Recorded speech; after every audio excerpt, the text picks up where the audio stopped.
Okay. Hi, welcome to my channel. Myself Uma Mysore. ఈ రోజు మనం తెలుసుకోబోతున్నాం పెంగ్విన్స్ గురించి. పెంగ్విన్స్ అనగానే మనకు గుర్తుకొచ్చేది అంటార్క్టికాలో పెంగ్విన్స్ చాలా ఎక్కువగా ఉంటాయి.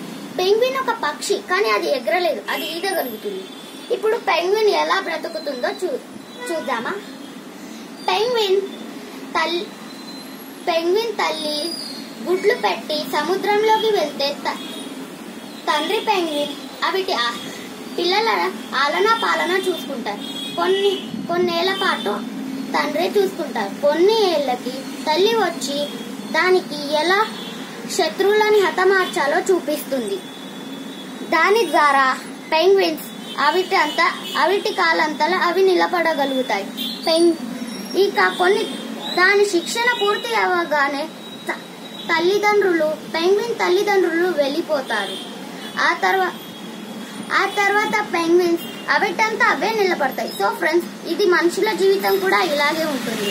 సో మనంతా మన కాళ్ళపై నిలబడాలి.